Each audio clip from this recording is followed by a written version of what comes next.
Hello, my fellow horror nerds, and welcome to Harry and Jen Do Horror with Friends. On this podcast, we pick a current-ish horror film to analyze, critique, and discuss with a buddy who knows a little something about the subject of the film. This month, Jen and I sat down with indie rocker Phil Gardyasz to discuss Mark Anthony Green's Opus. We discussed the cult of celebrity, Willy Wonka, music, blueberries, and the state of A24, plus a whole bunch more. You should know that on this podcast, we completely spoil our movies, so if you haven't seen this movie yet, be sure to check it out first and then come back to us. If you have a minute, we welcome ratings and reviews on your podcast streaming service of choice. We'd love your help growing the show in any way you like if you have the time, especially if you can share these episodes with your horror enthusiast buddies. Next month, we're talking about Sinners, directed by Ryan Coogler. Noted as one of the biggest horror films of the year, Sinners is set in 1930s Mississippi, where twin brothers attempt to make a buck by running a juke joint. Little do they know, vampires plan to crash the party. Excited to talk about that one next month, but for now, let's talk about Opus. Can I go on a side tangent there? Did anybody else think that she was going to explode? Yeah. I wanted. And she didn't explode. There was a camera cut toward the tongue expanding, and I really thought it was going to burst. I was really disappointed that she didn't explode. Is she the blueberry? Is she the Willy Wonka blueberry? She's the blueberry. She is the blueberry. See?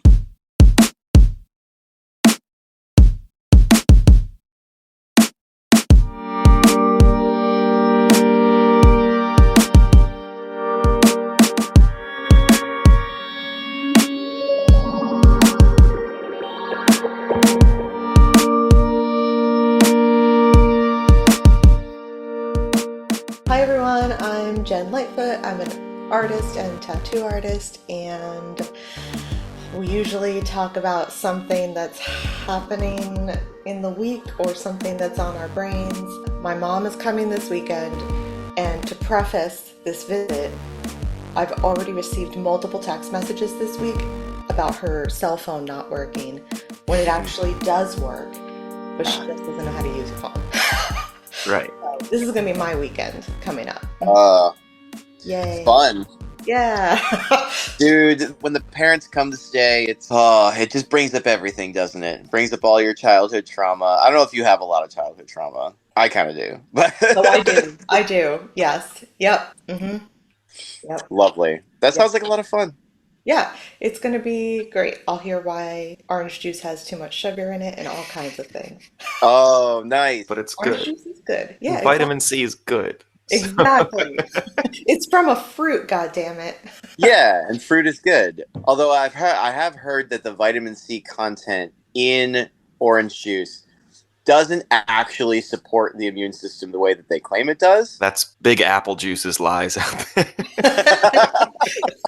Awesome. All right, I'll go next. I am Harry Nichols. I'm a singer-songwriter. I am an English teacher. I am a dad of several children, really just two. Several makes it sound like a lot. I have something kind of music-related, since we're covering a music movie today. Something weird happened to me. I was on vacation a week and a half ago, and I got a little notification on my phone on my Spotify for Artists app, which is, if you don't know, that's where you can kind of see how your music is doing on Spotify. Like, I just want everyone to know who's listening that Bill and I also were nodding our heads as musicians. Like, I guarantee, all three of us have this app on our phones, right? Yeah. Yep. I'm sure. Yeah, absolutely. So something I got this weird notification. It was like, your album is being sent to stores and will appear soon. And I'm like, oh, that's interesting, because I haven't released music since 2022. And what I have found out is that somebody else named Harry Nichols has released an album, and clearly whatever they used, they just kind of they typed their name in and maybe picked Harry Nichols that popped up, and it's me instead. And I feel like the sensible thing to do would be to like contact this person and be like, hey, this is not where you think it is, right? Like, you're sending your music somewhere else.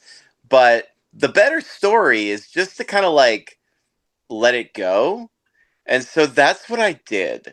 And so that album came out on the 26th. And so there's just some other Harry Nichols' album on all of my Spotify, my Apple Music. And I just kind of want to see what happens, you know? I do my own music infrequently enough that it's not like, it's more of a hobby for me. So it's like, yeah, okay, whatever. Maybe they'll blow up and then other people will listen to your albums. I know, that's exactly what Kat said. I don't know. I haven't heard it yet though, so we'll see what happens. So we have a friend here. Wait, friend. Who are you? my name is Phil. Phil Gardyasz. I am Jen's future brother-in-law. Mhm. I suppose Nice. I am engaged to her sister. Mhm. I have a boring day job that involves EPA regulations, Fun. and I moonlight as a indie rock musician in the Philadelphia Cool. area. I have a band called Lido and the Shepherds, kind of Wonderful. like a little rock and roll, I don't know, classic rock kind of, I don't know, power pop outfit. I don't know how to describe it. Do a lot of Nice. different things. And I will tell you what, Harry, your little anecdote about Spotify for artists, Mhm.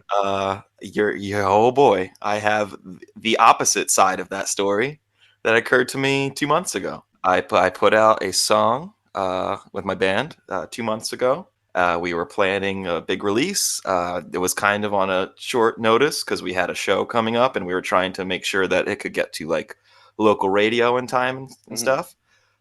And that song was distributed to. So my band is a End the Band. Mhm. So it was distributed to an artist called Lido from Italy, and then an artist called The Shepherds, also I think from Italy. And this was despite me choosing on DistroKid, which F DistroKid. If I can curse, I would say it loud. Oh yeah, you can. Fuck DistroKid. They screwed over my entire release, and then they only have robots for customer service. They don't have like actual human beings. So had to just rip it from the platform entirely. It delayed the release 2 weeks. I did get like 500 streams from Italy. So maybe some fans are in Italy now of my band. Dude, that is so weird that you had Yeah. like the inverse experience. Yep, the exact opposite experience. So yeah. So like Lido over in Italy was like, somebody over. Yeah. Do an Italian accent. Yeah, they're like, hey. I did not the release of this music. It's more like North Jersey, but oh my God. But yeah, that was an ordeal. And I'll tell you what, Harry, if you keep that music on your profile, you're part of the problem. Oh, right. That's fair. Yeah, no, I should get rid of it. I do know that there is the only other Harry Nichols musician that I know of is in Australia. And from what I can tell, he plays a lot of like bar gigs and he's a guitarist primarily. I don't even know if he sings at all. But I occasionally get booking inquiries for places in like fucking Australia and like stuff like that. That's awesome. That's amazing. Yeah, it's pretty funny. I reached out to him because I want to do a song together. I want to do, but like, can you imagine what a nightmare that would be for the distribution? They'd be like Harry Nichols and Harry Nichols. Exactly. They'd be like, what the fuck? We are here talking about, so music is like a perfect segue because we're here talking about Opus, this movie. Before we dig into Opus, we should have a little summary. Phil, are you prepared? Are you ready? I am prepared to summarize. Yes. Nice. Give it to me. An aspiring young writer and music journalist by the name of Ariel Ekton receives an exclusive invite to witness musical legend Alfred Moretti's big comeback. She is whisked away to this icon's isolated compound to find he practices a very distinct way of life with his followers, the Levelists. As the hours pass at Moretti's compound, Ariel suspects there is something much darker at play. Hijinks ensue. I don't know if you want me to spoil the rest. No, that's perfect. Yeah. So this movie, Yeah, where do we want to start? Do you have a take? I don't have a take. I have big feels. Do you have footnotes? I'm gonna ask. I don't have footnotes today. I'm sorry. I have a take. Oh, Hot yeah. take. Okay. I kind of liked this movie a little better when it was called The Menu. Oh, snap. No, I actually did like the movie, but yeah, I do think one was a little bit more derivative of the other. I never saw The Menu. It's basically, it's the menu. It's a little bit of Midsommar. It's a It's a little little bit of bit of Midsommar. Knives Out and every Agatha Christie vibe type. I saw It's somebody also say it's like Willy Wonka, which I think makes sense. It is interesting. totally, Yeah, Hadn't thought that one, but now I see it. yeah. for sure. Well, do we have any analysis questions that we want to get in with this movie, or I do have do, one. I okay? do have one. And it's one of my non-critique rants. Okay. I hope this makes sense. So my question is, are journalists puppets to their subject matter? So basically, no pun intended with the puppet show, but Moretti used or manipulated Ariel into writing the book to tell his story without even her realizing it. Like, it's this big, elaborate thing for her, but yeah, what do you guys like? Are journalists like so tied to their subject matter, completely entwined, like follow it, like it's almost cult status to their subject matter? What do you guys think? Yeah, it's kind of a, I guess, a symbiotic relationship. Am I using that term correctly? But they're just both feeding off each other, right? Where the pop star or whatever the subject matter is, gaining the attention, and then I guess the journalist itself is, propelling their own fame. Their name is getting out there, which is part of what Ariel is shooting for here. They get the attention that way too, and they're both lifting each other up into the public's eye. Hmm. So it is a bit of a puppet master type of situation, but I think I don't know. I guess it goes both ways, but certainly in this one, it it went the one way this time. Yeah. Yeah, I agree. I mean, I think that this movie is trying to show us the kind of like interrelationship between the journalist and the artist. And I think that that's really like kind of what's one of the big things at the core of this movie. And I remember the puppetry scene, and I just remember all of the journalists are these like disease-ridden rats in that, and it just conveys this like incredible disdain for journalism. That puppetry scene does. And yet, right, he is totally using, like, he does to some extent need Ariel. And so, like, it can't be just this, like, total disgust. Of course, he is manipulating her like a puppet, like, throughout the entire movie. So I don't know, yeah.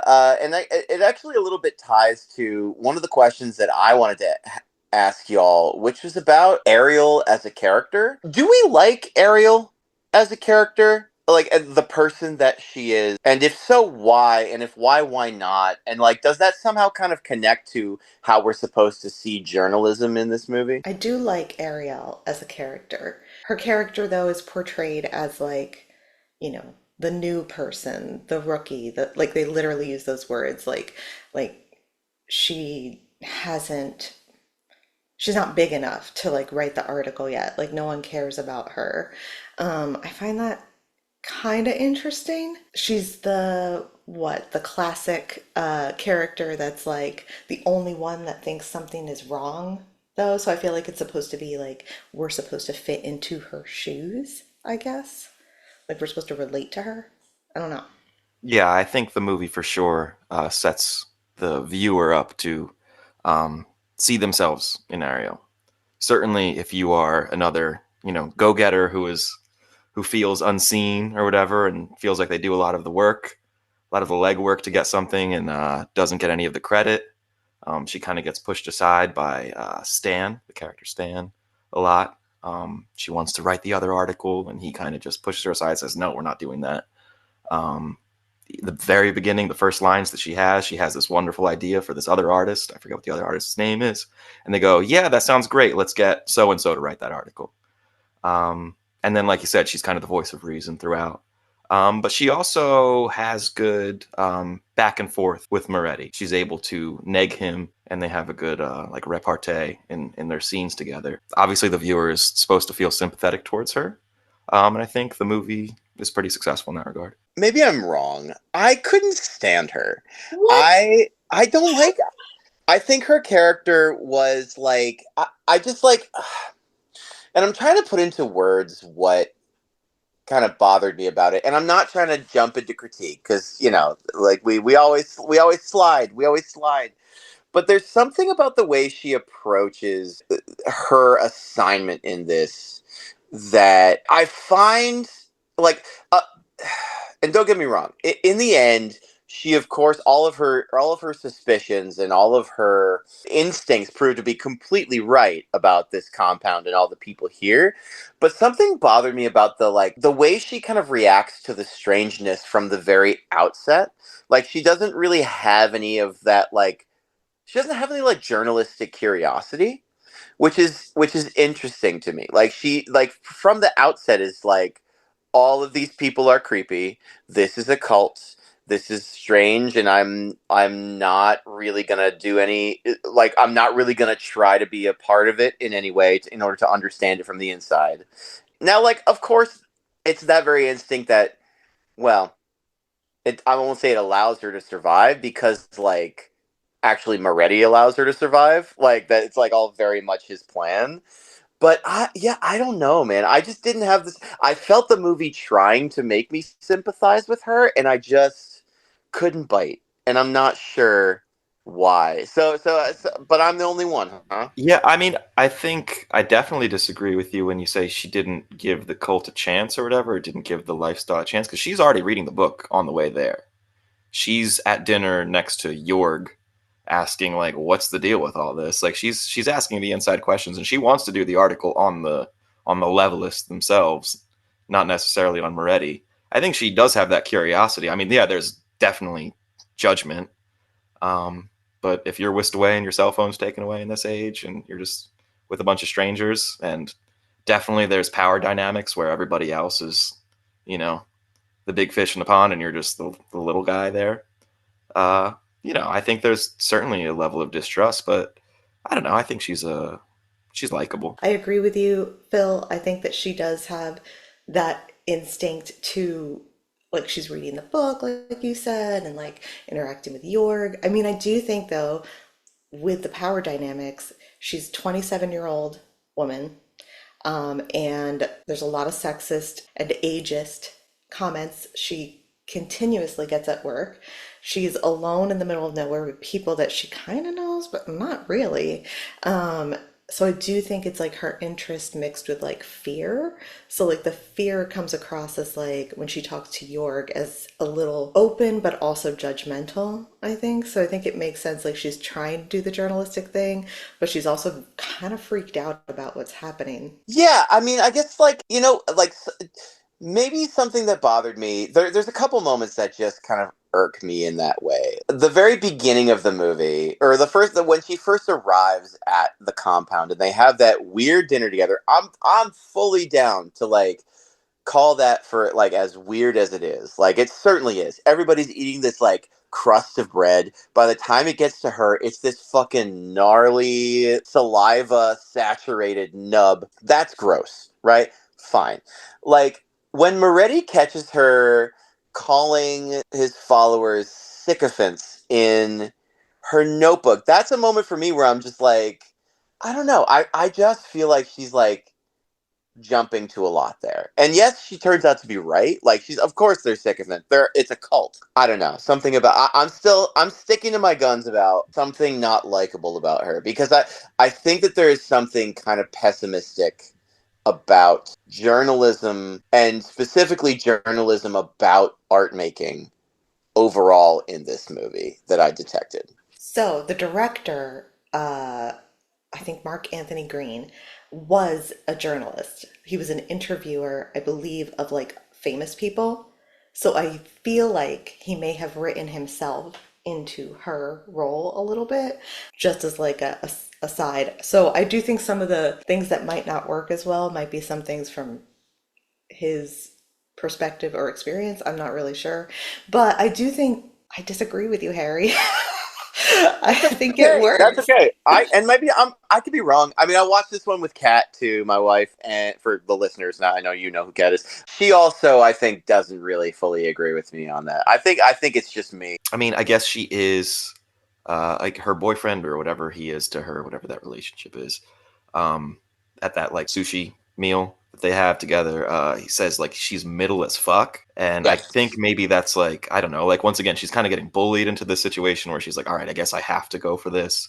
But she also has aspirations. She talks about like she wants to, you know, interview the famous people so that people find her, you know, interesting, and then she gets to write her book and all this. I just think she's like, you know, she's a go-getter, and she finds herself in a situation she can't really trust. I don't know. I can't see myself acting too differently than her. I think I would, especially that opening scene where it's very uncomfortable and like they're handing them gifts, but it's all very like they're all dressed the same. Like it clearly looks like a cult from the onset. So I feel like I would 100% act the same way. Like it's almost wild to me that other people didn't see it as a cult right away. Like, and maybe they were just like, well, famous people are weird, but still, like, it's a fucking like it's a like you walked out of that bus and it was like, oh shit, this is a cult. Like, very Well, obvious.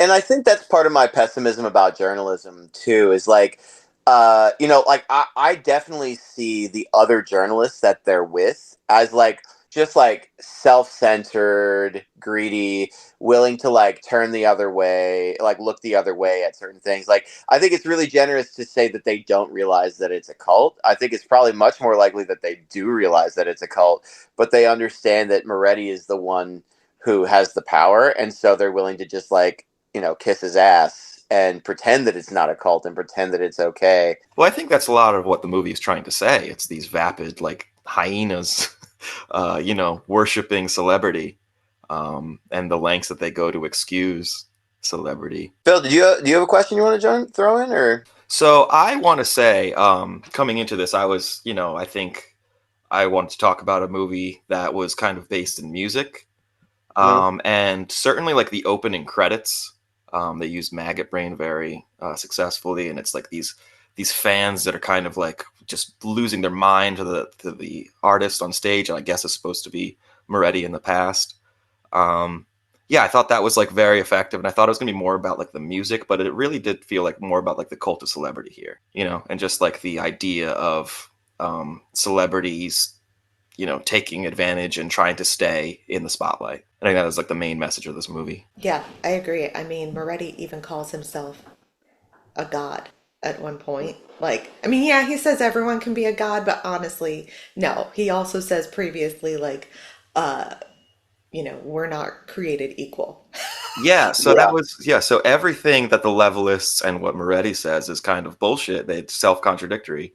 There's like the talking about like the followers are supposed to, you know, unobstruct the creative or something along those lines. And Right. he's saying, oh yeah, anybody is capable of, you know, that divine power.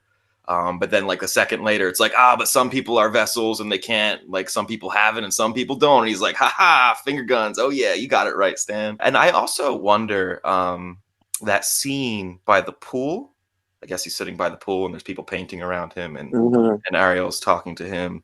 And she's like, what made you start this, whatever, levelist cult? And he like laughs and he goes, oh, that wasn't me. Do you believe him? I think that regardless of whether he actually began this religion or not, I think it's pretty clear that like this iteration of it is like completely stamped with him. Like he is the center of it, right?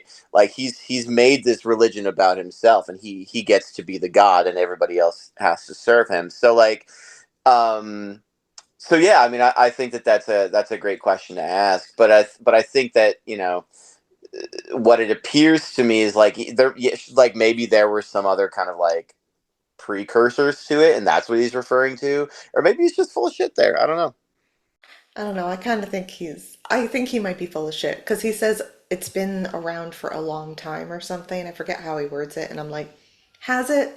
I mean, yeah, Like, there's no way to confirm that, I guess. But also, like, yeah, the dinner roll thing is kind of like it's like the church, whatever, the this is my body, whatever. Oh, Like yeah. everybody passing that around. It's all like he lifts himself up as God, and everybody certainly allows him to do that. They're all worshiping his every movement.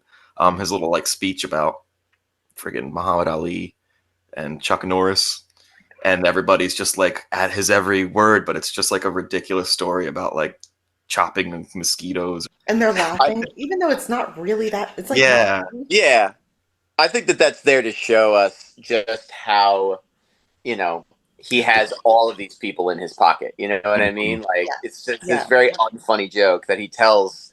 He devotes so much time to it. And, Like he could say Yeah. anything and they would be in awe of it. Like he could release any music. Like she's critical of the song, but like he knows it doesn't matter what he fucking makes. Like, later on, he has like he has a similar kind of like performance where he like comes out during dinner and he's like pretend weeping, and then he goes through this weird rhyming poem. mhm. And the everybody in the dining hall is just like, oh, yay, Yeah. oh, yeah. It's so it's very religious, it's like it's Yeah. very call and response and stuff like that. I want to say just an incredible performance by John Malkovich. And Yeah, I I did agree. read a little bit of like quotes from him, and it sounds like he wasn't that into the role. But boy, did Mhm. I don't know. He looks like he was giving his all, and I don't know. Maybe that's just John Malkovich being John Malkovich. I mean, he Um, really seemed to get into it. The second time I watched it with Tegan, and yeah, she goes, I feel like John Malkovich is in his Nicolas Cage era. Uh-huh. Like, He's having fun with it. He's having fun with it. yeah. What do you guys think about the music, like the actual songs that he's creating? Did Okay, you guys listen to the EP? They put out all the songs in no. their own EP. Is it actually him singing? Yeah, it is actually It's him for singing. sure Look him it up. singing. Okay, so often when movies try to do this, like, okay, this is going to tip into critique a little. I'll try not to make it. But I feel like when movies try to do this, oh, there's a singer and they're like really famous and they make great songs. The songs are like, okay, like Hmm. they're never that great. The only movie I think where I was like, oh, the music's better than the movie was the Shyamalan movie Trap. Um, Oh, I didn't see that. and that was his daughter. Jen and I watched that together. We did. Movie's not good, but it was a lot of fun to watch how Mhm. kind of bad it was. Yeah, we all wanted to Uh, listen to her album afterwards on Spotify. This one though, I was like, so is he meant to be like I guess he's meant to be like a Michael Jackson. yeah. I got like David Byrne vibes from him, a Yep, little bit of. I mean, I know people were saying he's kind of like Prince, but like David. Oh, yeah, I see it's that. like because he's very mysterious, and all the songs are kind of like boppy. But Yeah.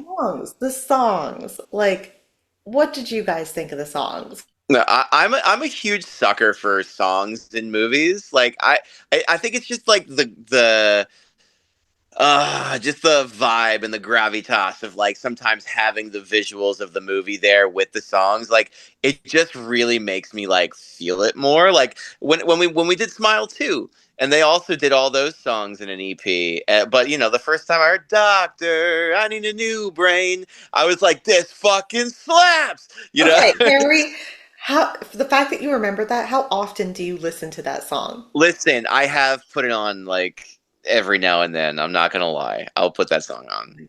That's amazing. Have you listened to the John Malkovich Moretti EP? Only because I didn't have time to, but I probably will. I don't know. I kind of like him though.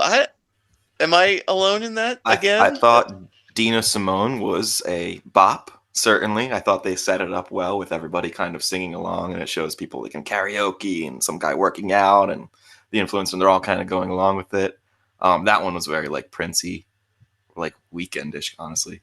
Um, I liked the only one that I actually liked was the one that Ariel listens at night, and they're all just kind of listening to on their own. It was like "Tomorrow, My Love" was the title. I liked that one actually. I thought that was like a sweet song. And then what was the other one? I don't know if they ever mentioned the title, but the one where he's just dancing around and violating all the personal space. The 35 millimeter one. Yeah, I mean, not a good song, but oh my god, what a performance by John Malkovich there. I thought a fun enough song. I don't know. Jen, what do you think of the songs? I mean, I thought Dina Simone was fun. I could see it because karaoke, it said 1991. It felt like a 1991 hit. But it didn't feel like a 1991 hit enough to be Michael Jackson or one of those people. I liked the one in the bedroom that Ariel doesn't really like that much. I like the drum production on it, but it didn't feel like, wow, like this is a major icon artist.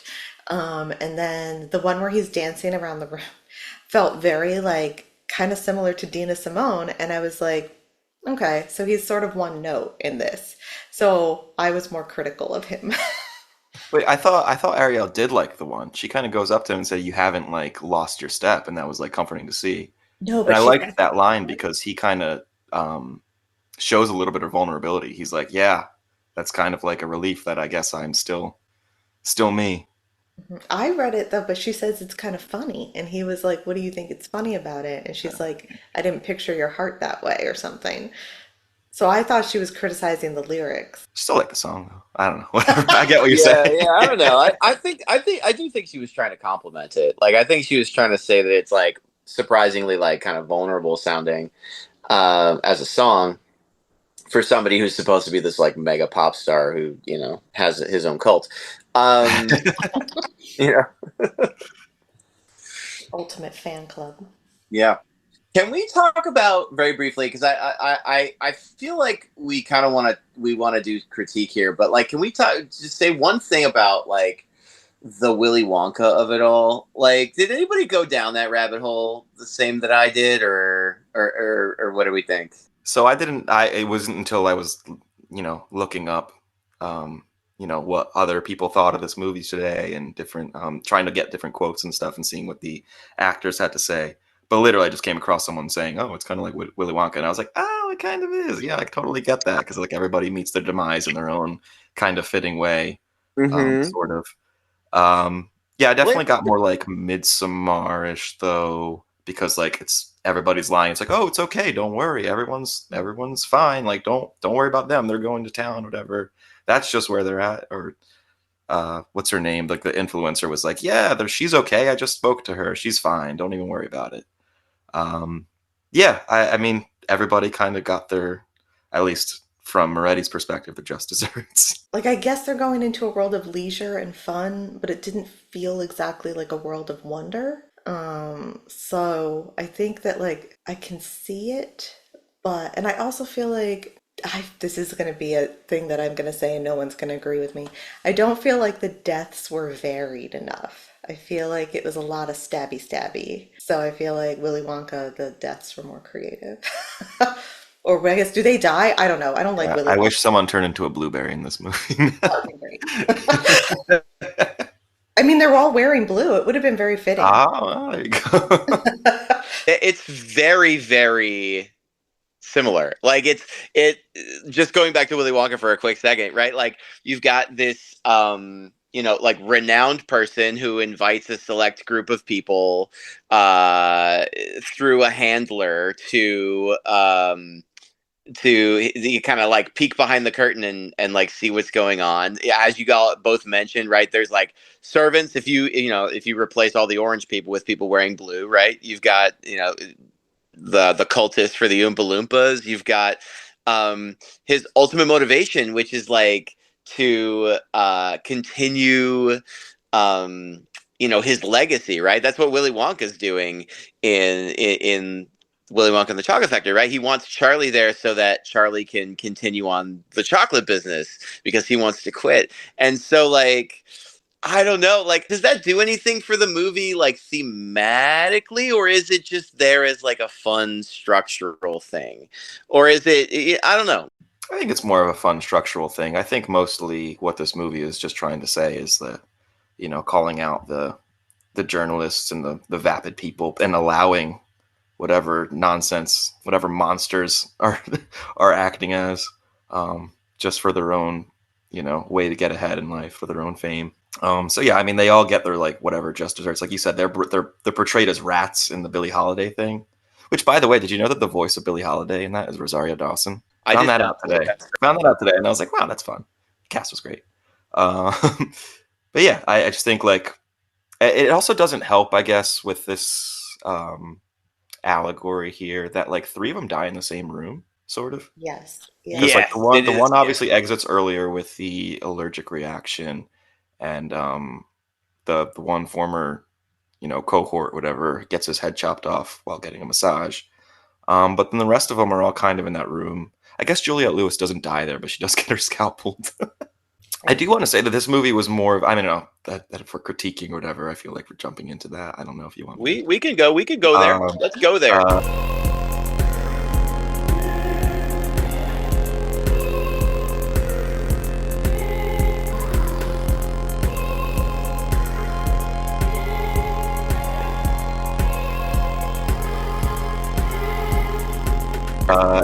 It didn't feel like, I mean, it's like a dark comedy more than a horror, except for the puppet show scene, where like, okay, we're seeing the like the body horror of the influencer crawling out of the beanbag, and her face kind of like pussing, and like I said, Juliette Lewis's scalp getting ripped apart.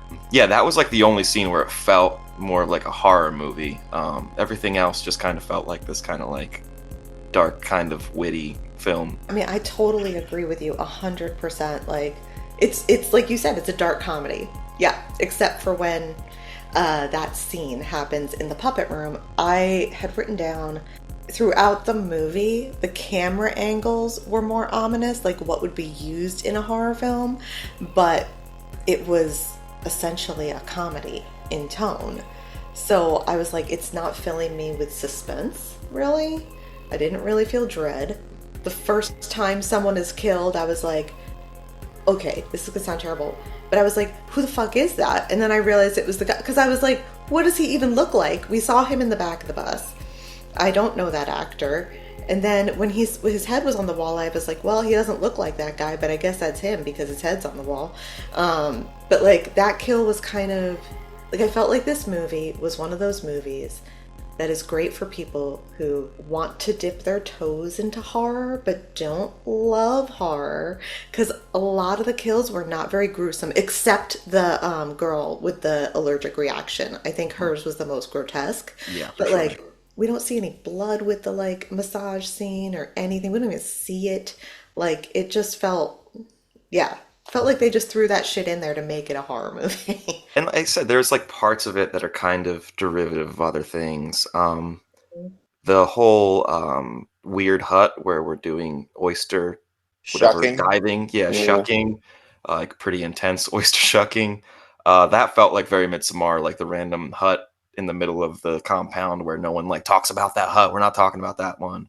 And there's also just like the random cutaway scene to the puppets of the characters being made, which are never actually used, but I guess are supposed to show that they're the puppets in this entire thing, as opposed to there's like no real payoff to that except for just like a wink and a nod to the fact that they're the ones that are the puppets, and the puppet show is that they are being controlled and gonna meet their demise this entire time. That frustrated me so much that they made these fucking little dolls that were like just kind of bloody. I don't know why they're kind of bloody.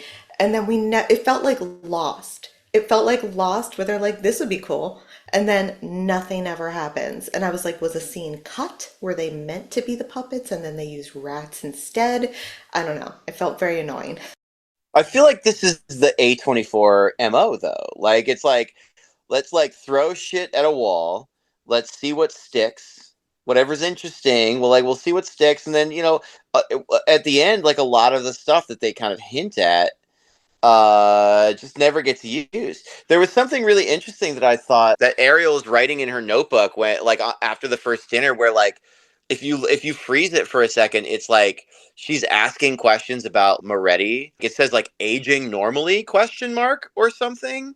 And it's like this interesting, because like I also thought that Moretti kind of presented to me as maybe having some kind of like neurological degenerative thing going on. Like the way he speaks, he has this kind of soft wobbling thing going on. And then I saw that in the notebook. I said, aha, oh, like maybe he's like dying or something, and this is like that's going to factor into this somehow as well. But just another thing that like doesn't get dealt with. I just think Moretti was, I mean, obviously musically talented in this universe, depending on your opinions.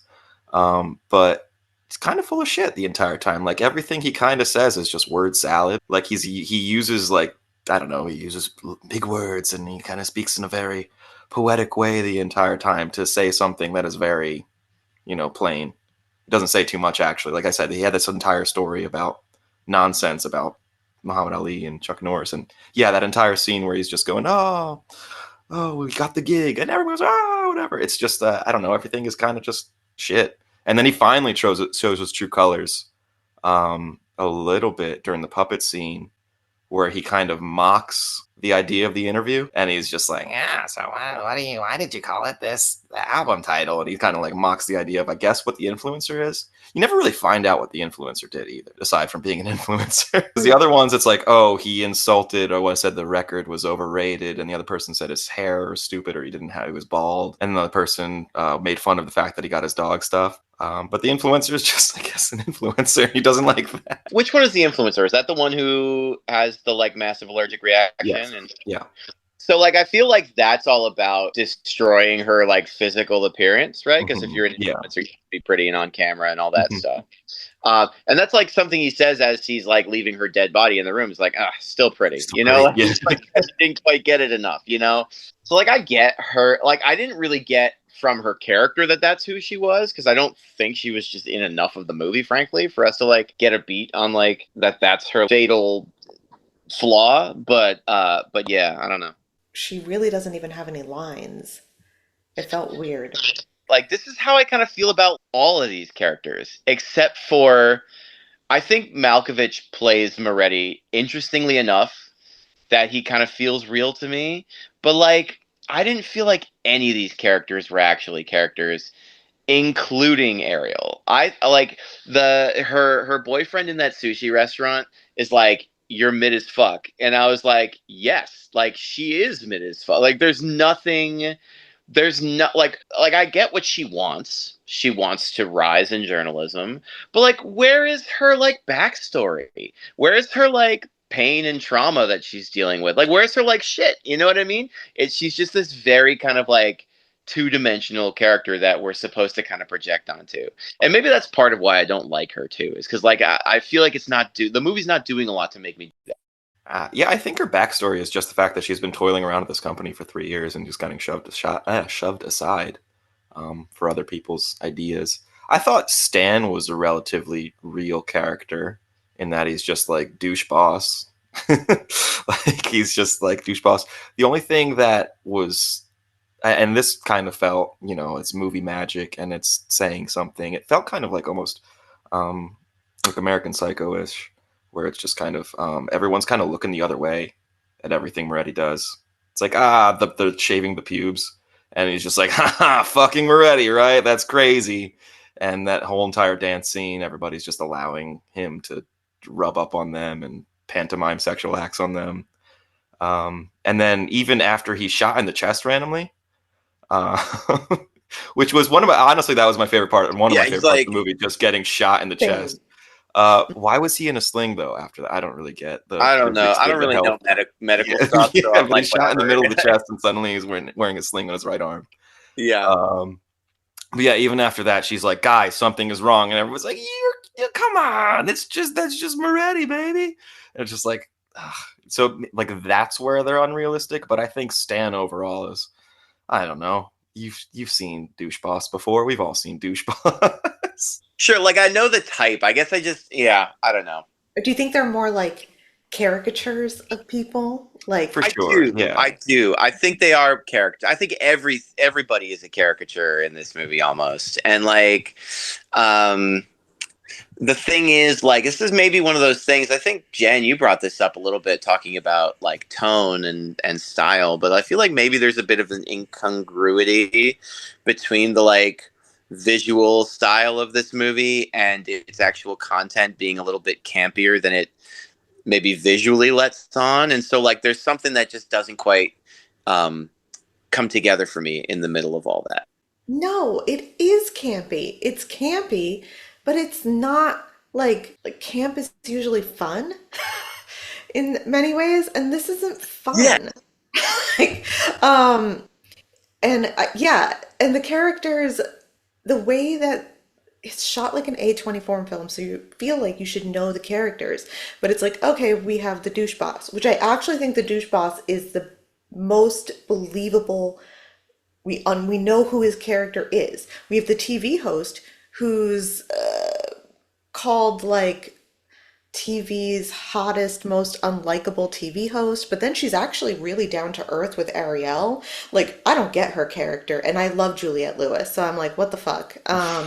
The influencer we know nothing about. Like, she's just why even cast her? Why have her? And the other guy who dies right away, we don't really know anything about him either, except that I guess he's like a rock star tool who does podcasts now. So like maybe a Joe Rogan, I don't know. Who? What? And none of that's fun. Right. These are None my of that. frustrations. These are my frustrations. Can I say something else that bothered me about this movie? Now we're just dogpiling. Let's fuck it. Oh, Let's just. sure. I thought the pacing of this movie was fucked up. I thought that it was weird that we started on this kind of like killing them off slowly one by one kind of thing. And then at one point, it just seems like, all right, let's just throw them all in a fucking room and kill all the rest of them. And that bothered me too. The movie was an hour and 40 minutes long. Once the movie hits 2 hours, I question how bad I want to see it, you know? But I would have allowed another 20 minutes if they wanted to draw out and make it feel like that tension is building better, right? We've been talking about Midsummer a lot tonight, and I think that that's like a great example of that done really well, where it is this kind of slow one by one until you're just met with this overwhelming realization that you're like not safe in this place, right? Like so yeah, I didn't love the way they dealt with tension in this movie. No, and that whole fucking scene at the end with the puppet show drove me crazy because I was like, and it's classic A24, especially newer A24, where it's like, okay, guys, we have this idea and this idea and this idea. Let's put them all in one scene. It's going to be great. So the fucking Caesar's request explanation about Caesar. And before that, we've got the fucking Billie Holiday puppet show. And then we have kills, but the like one is, I guess, having a allergic reaction, and then the others are just stabby and shot in a way that's like poorly done. Like it's poorly shot action. But I'm like, why do we have the Caesar thing? Why do we have the Billie Holiday thing? Why is it a children's puppet show? How does she, why is, so many. Why did she know all the answers to the questions about Caesar's history? Yeah. Like this she's is like this is I where mean, backstory would help us. I thought that was okay. She was smart to know, and he was surprised that she was, because she's showing that she's not the, the vapid kind of shallow type. She's got, actual intelligence. I thought that was fine that she knew that, and I looked it up afterwards, and I was like, oh wow, this really did happen. That's interesting. That's true. That's true. Yeah. I didn't mind her answering. I think I minded the fact that they were like, ooh, we're going to do Caesar background and it's going to somehow correlate to this. And it felt so convoluted and just like, is it necessary? Is this necessary? And why? Like, I get it. He sees himself as a god, as a king. We already know that. What's also, I guess, the whole Caesar's request thing is like an explanation for him for like thinking of himself as worth more, because the whole idea of the request was that the ransom wasn't high enough. So he thinks he's worth more. He thinks that, and like they are the pirates. And then the whole revenge factor of, okay, so we're going to kill you all afterwards. We're going to crucify you after that. So like understood the allegory there. And I thought that was actually like, oh, it's kind of cool, like album name for that reasoning. But yeah, just the fact that they all threw it in one scene. I mean, it was probably the best scene in the movie. Aside from the dance, I loved the inappropriate dance scene. I just thought John Malkovich, incredible. But yeah, he was the best part of the movie. Yeah, I totally agree. I agree. Yeah.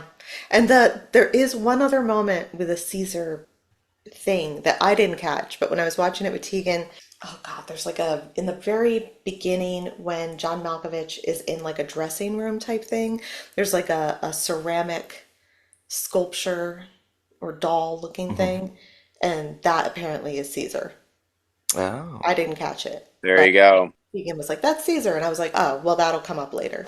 So, What I did like, and this is kind of random, but still talking about that Caesar's request scene.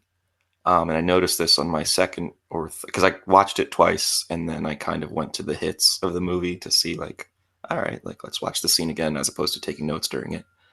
But during the puppet show thing, or after that, and he's like asking Ariel, he kind of gives away his plan a little bit. He's like, well, do you know why? Like he did next teacher's pet. And then he says, teacher's pet on whom I'm about to place a big, big bet. And I think like the big, big bet is that she's going to follow through with the rest of his plan. So I was like, that's like, he's kind of like showing his cards a little bit secretly. And I wouldn't have picked that up for the first watch. I actually kind of enjoyed it more the second watch, even though, because I guess, knew it was derivative of other films. That's my biggest critique of this movie is just, it is a different version of the menu. It is a different version of Midsommar. It's kind of just throws together these different A24 films and says, all right, well, it's this style. And Smile 2 and Trap were about musicians, so let's make a movie about a musician. I don't know. It just feels like some studio head went, we're going to put all these ingredients together, and that's what the kids like, right? mhm. Um, I 100% agree with you, Yeah. especially when you said the menu. Like, yeah. Well, it's because it's like the sycophants, everybody like worshiping him, everybody like the people getting their, comeuppance in relation to that. Um, the levelist, who is the concierge for Ariel, reminded me a ton of the one, I guess, like server in the menu, mhm. who I remember when like the finance bros get their little quesadilla things, and she's just like, they're like, "What the fuck is this?" And it says like the tax. Sorry, Harry, spoiling some shit in the other movie. That's okay. You're good. But she's like, these are tortillas deliciosa. It's just very like condescending, and it's just kind of like, all right, we're part of this whole thing, and we're supporting this whole act. Yeah, it just felt very like, I don't know, it just felt like the same type of movie, just in a different format. How did you guys feel about the, I guess, twist at the end that it was him pulling the strings all along to get the book written about it? I liked the scene Mhm. of them talking in the jail cell and him kind of mouthing like, "Thank you for like writing the book." I did like Um, that twist. yeah, I I did. did like that. I wish, I was telling Kim right afterwards, I wish they've edited that entire sequence differently. I wish the movie ended on the scene of him playing piano and like smiling. Like, I wish it was like the inverse of that entire sequence, where it's like she was on a talk show and they're all asking her questions. And then like somehow it ends like her reflecting at him smiling and like, oh, her like kind of realization that like, oh, she fucked up. She like played into his plot. I don't know. Yeah. That's just like an idea that I kind of had. Yeah, That's a great change, and I would be really into that too. I liked it. I mean, I liked the twist, because it did. I got really mad watching this movie because of a lot of things that are ultimately explained by that twist, and so I'm like, okay, There's a lot more in this movie that I can give a pass that, I didn't think we're gonna pay off. So yeah, I was into the twist. I totally agree with you on the way the twist is presented feels kind of weirdly like unnecessarily linear in a way that's not as satisfying. yes. Like I liked that twist. Realizing that it also explains why the levelist lets her go. Like Hmm. there's a lot of things before that that are like, oh, okay, like that was a purpose. Like there was purpose to that. And I liked her at the talk show, looking at the woman and realizing she had the pearl necklace. I didn't love then seeing all the levelists all around. That felt a little like, I don't know. I didn't love it. Do you Um, think that was real? I That don't was think another that's thing where real. I thought was like maybe up into interpretation, where he's kind of just like saying that, and you're supposed to say like, oh, maybe they're all around you. Do you think that's like paranoia for her to see the pearl necklace, and that the talk show host is another levelist there, or is that just her kind of having PTSD looking at a pearl? I do think the pearl necklace was unusual because it wasn't the way a pearl necklace would normally be strung. Mhm. It was on like almost like a leather cord, and that's very weird for a pearl to be on that type of cord. So I could see why she looked at it and looked at it weird. But I do agree, the order of all of that, like, because it basically goes interview, then the flashback, them in the jail cell, and then the talk show, and it's kind of like, holy shit, the movie's doing the multiple ending thing, and I feel like all of that somehow could have felt like one ending, but it, Yes. I would like to say that, like, I also wondered if when he said that he, all of his followers didn't actually kill themselves, they actually are out in the world now. I briefly wondered if, like, we're supposed to question the truth of that statement. But the thing is, I don't think the movie does anything to pre-establish the idea that things that were shown on screen are for some reason not true. And so, like, if that was what we were supposed to take away from it, I would be really disappointed in it. And I would be, because also I like that idea. I like the idea that the whole thing was just this huge ruse. Mhm. And that he really did, like, just play Ariel like a fiddle, and just kind of turn her into a way to propagate his cult religion that he's putting out there. So something I kind of want to say, I feel like, in favor of this movie is that I feel like it's in conversation with just like stuff that's happening right now regarding powerful people who are, like, absolutely morally corrupt. I think that this movie derives its true horror from the fact at the end that's just told to us in, like, a little voiceover that, like, um his album, despite all of this being out about him and everything that he's done, his album has sold really, really well, and, like, people just don't care, and it is spreading despite all of this. And I just, like, see so many parallels out there in real life doing the same thing, right? Like, think about, like, Kanye West, just to keep it in music for a second, who, like, went full Nazi, like, replaced all of his merch with, like, swastika t-shirts, put swastikas on his album covers, like, went on social media, was like, I'm a Nazi now, right? And now, like, and still continued to like have a music career, and in fact, like, bolstered, think about, like, fucking Trump, right? Yep. Like, all the fucking Yeah. shit he does, and the people still just kind of seem to get behind him, and the people that support him. So I don't know, like, that's something that resonated as, like, true for me in this movie, Mhm. that I appreciated it for, and I kind of wish that it was more of a part of the movie than just kind of a comment at the very end. Yeah, I mean, I wrote down a couple of the quotes from that scene because, yeah, it's exactly what I was thinking too. If it's scandalous enough, they'll never stop talking about it. And Yeah. then with talent comes forgiveness. The more talent, the more complete the forgiveness. Now, talent is questionable in all this because you could say Kanye, whatever. Sure, some of his music earlier maybe was good. Pretty reprehensible human being. Trump, it's not really talent. It's more of just look at the headlines that he can produce. Mm. That's his fucking talent, I I mean, guess. I think there is a talent there. It's just used for evil. But go Yeah, ahead. Sorry yeah. to Well, that's what I interrupt mean. Yeah, like his talent is just getting fucking attention. you. Yeah.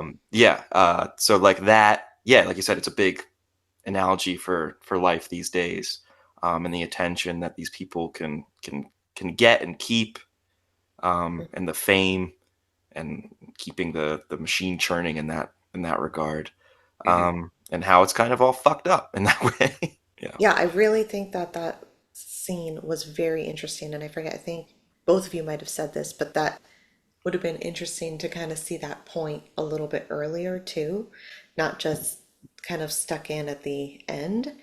Because I feel like it goes with the celebrity as cult type status. Like you're, willing to forgive this person who you don't even know, but you like look up to and worship, and they could do no wrong. Um, yeah, I kind of wish we got just a little bit of that earlier. And when we were watching it, Tegan and I were just kind of like, was this added in at the end? Like, Yeah. Oh, really? You both, like, thought of that? yeah, I don't know. Or just like, was the idea added in? Like, oh, actually, we could make this align with today's politics too. Mhm. Mm. I will say this movie was successful at showing the dark side of celebrity and Hmm. just the dark side of obsession with celebrity. Yeah, the second time I watched it too, I was like, oh, that like the opening scene with that little sparkle in their eyes too, like Mhm. the And they get the sparkle again during the little dance scene in the middle. yes, yes, I love that. I almost wanted it to come back at some point too, like Mhm. maybe even during the kill scene. But yeah, rewatching it, like you can pick up on little things more like that. But I was like, ooh, yeah, could have even done with a little more of Yeah. the political aspect, like in there, or like how they maybe he did something at one point that was unforgivable, but all these people still love him. I don't know. In the middle. Well, murdering people No, I usually. meant like before that, before murdering people. That's usually the line. Is it though? I don't know. Yeah, clearly not. Should we give this thing a number? Yeah, we should. Who wants to go first? I can go first. I'm gonna give this movie a 5. I think it's just mid as fuck. Just like Sydney, it's just mid as fuck. And it's a LOL. shame. But she's middle, just to be clear. Oh, I'm sorry, she's middle. Which the movie Yeah, said middle, sorry. and I was like, is that for the millennials to understand? I was like, Right, exactly. Because they know their target audience is not quite. It's not Gen Z. It's mm, just, it's just a 5. I mean, I've expressed all my complaints already, so I don't need to say this anymore. I just am like, yep, that was a movie. I want to say that and I don't want to say this, but like it feels kind of like something is a little bit souring, like on the A24 end of things. It feels kind of like a late, like after the wave is over, and there's just kind of like sputtering of just reconstituted ideas that like don't really have that much life in them, in my opinion. And it's kind of sad because like I have really loved a lot of A24, and it doesn't do it for me. And I hope that this is not indicative of larger trends at that studio or with those filmmakers, because I'd like them to keep making cool things. yeah, I agree. I Jen, you think go next. okay. I totally agree with that. I think that like I miss old A24. I think this movie did a lot of what Lost did for me, which was promise me little things throughout that I felt like were going to go somewhere, like the little dolls or the pubic hair or whatever. And then that shit goes nowhere. And it's just in there because it's like, guys, wouldn't this be fucking cool if we shot her feet and her pubic hair was falling on the floor? Yeah, so subversive. So I was like, yeah, certain things, it just felt like we're going to throw this at the wall. It's going to look cool, great. But at the same time, it's not like a bad movie. I would recommend this to people. I think it's a good intro to like art house horror or like an art house dark comedy horror.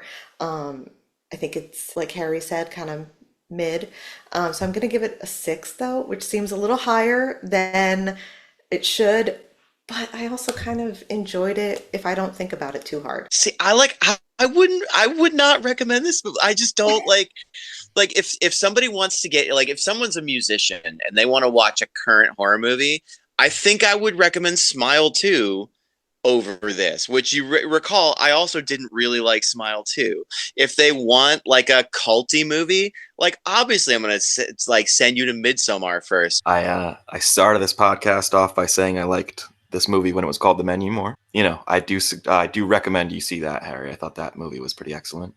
And it's the same idea as this, so you can compare and contrast. I also said a lot about A24 being like, all right, so maybe they made this movie for more of a dipping the toes in type of person.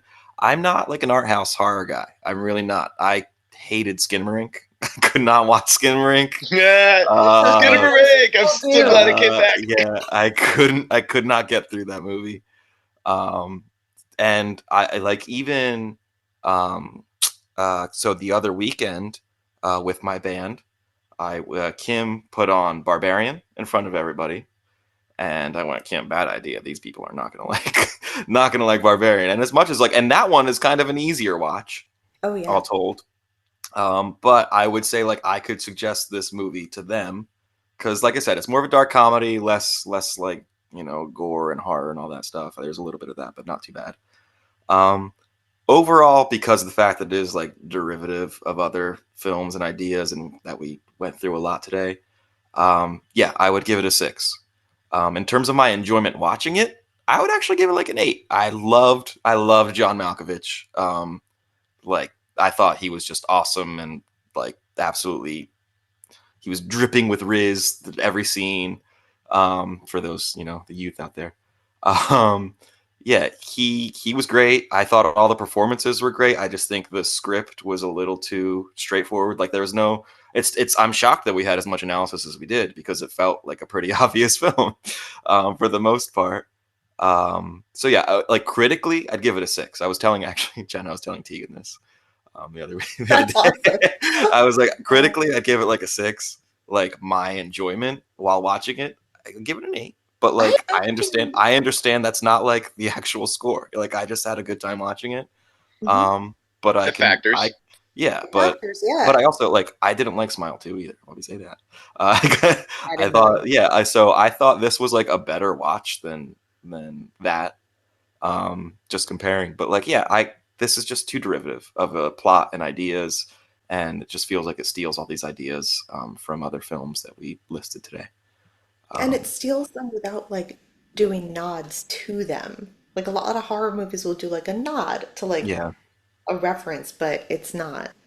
No, it feels, as we've already talked about this, but it feels like the everybody around the conference table, right? Like, what do we do? How do we make this one a hit? Yes. Well, yeah, that's what I was saying. Like some big wig at A24 was like, hold on, let's put these celebrities in it. They liked the menu. Let's do it. Let's do that again. Although I will say another thing, I do wish that it was more about the music. Again, I wish it was more like Yeah. almost like a hip, especially like I told you, the opening credits. With that, like how it felt like it was more going to be like about like a hypnosis type of thing with the music, and maybe like some secret sinister thing about the actual composition. Whereas none of that happened. It was all about celebrity and like the dark side of celebrity, which is fine. But yeah, it just felt like, the same old thing. Hmm. Yeah. I think it would have been interesting to have, because the title card was also like a very like retro looking way of doing it, where the word opus, like it was a very retro font. It would have been interesting to have like different, I don't know, like the music fitting different parts of the film in different ways. I don't know, like it something more with the music to like even with the style of the film, but they didn't do that either. I do feel like we do have to do one other thing. Who's the hottest? Yeah, we got I to was ready do for it. this. First thing I said to Kim after we finished watching it, I was like, all right, who's the hottest? Who'd she say? Well, hold on. I actually don't remember who she said, but I think we agreed. Actually, no, she said Ariel. She said Io. Okay. And I thought she was absolutely gorgeous when they did like, the yellow dress and everything like that.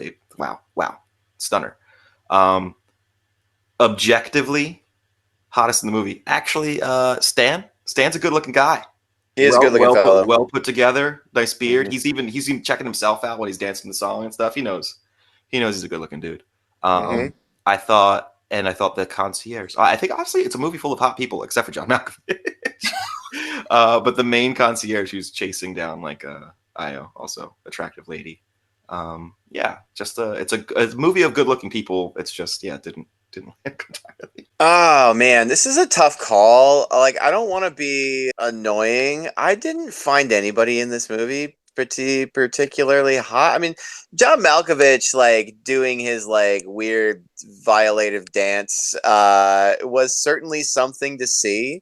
And I think that it's kind of ballsy for like somebody like John Malkovich, who like, he's a peculiar looking guy, to come out here and like pretend to be this huge pop star, and to try to and just sell it so hard and just go 150% into that role. Like, I appreciate that, but I'm going to be a contrarian and I'm going to pick the influencer. Hold on. After she's turned into a balloon. No, are you serious? She's still pretty. She's still pretty. She's still pretty. Oh my God. Can I go on a side tangent there? Did anybody else think that she was going to explode? Yeah. I wanted And she didn't explode.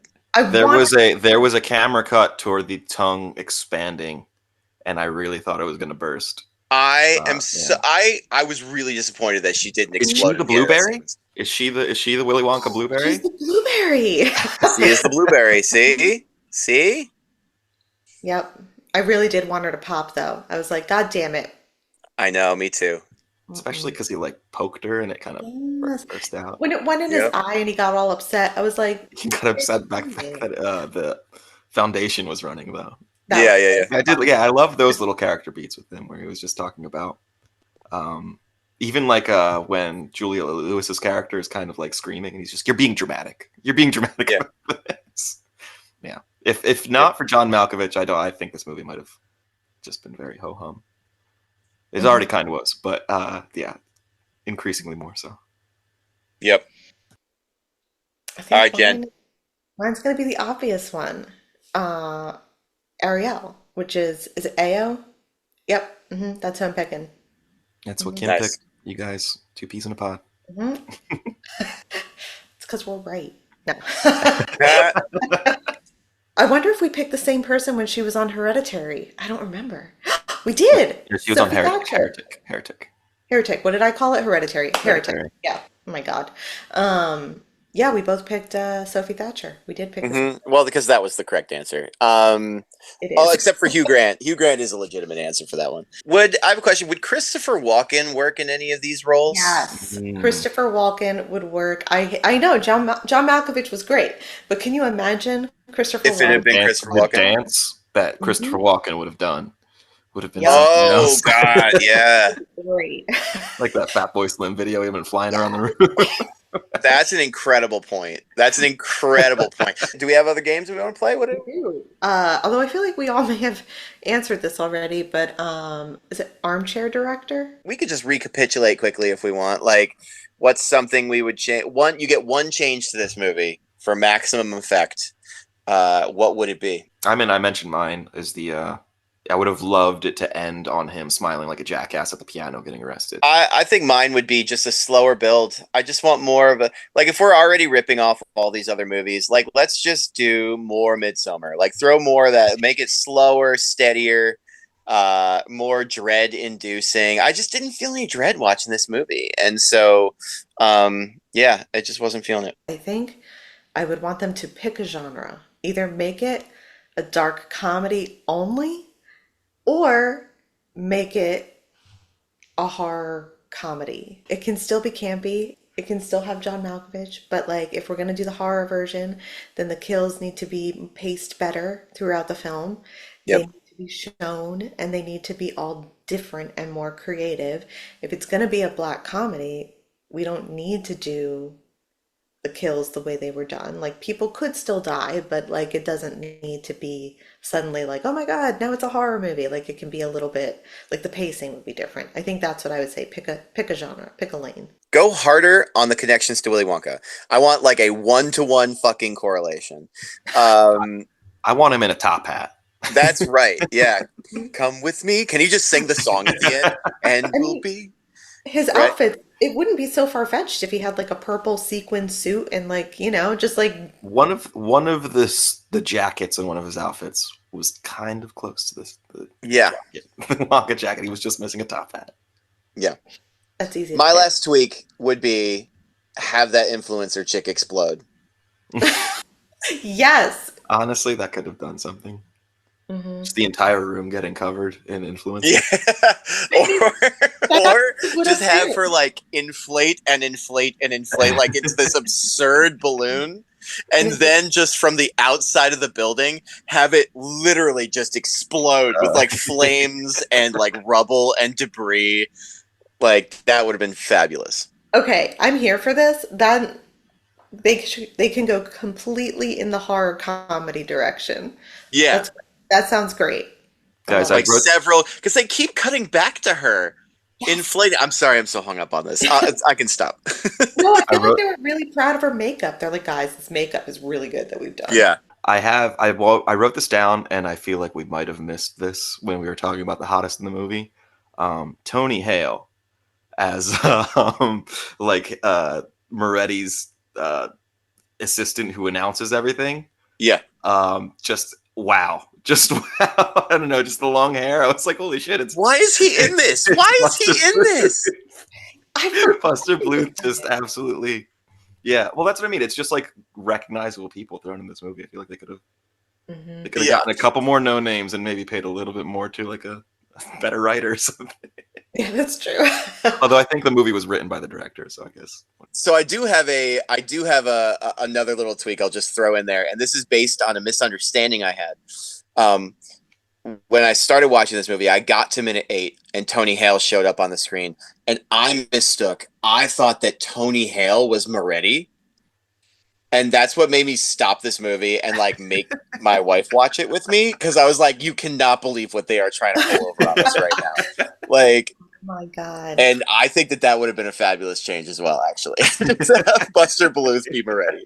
I agree. I actually thought it was him at first too, because I forgot John Malkovich was going to be in it. So yeah, I would have been here for that. Are there any other games that we normally play? I don't know. I'm feeling good. How y'all feeling? Any other last words you want to say about this movie? Middle as fuck. Middle as fuck. Well, let's if you want that to be the thing, but you need to give us a soundbite for the last thing that the good people will hear on this podcast. You can make any noise you want. You can say anything you want. You can quote the movie. You can quote other random things. Whatever you want. But we gotta have just a random sound or something. How about just going disco? I did love that. Instead of saying bingo, he just goes disco. I was like, that's another good little character beat. That's brilliant. I love it.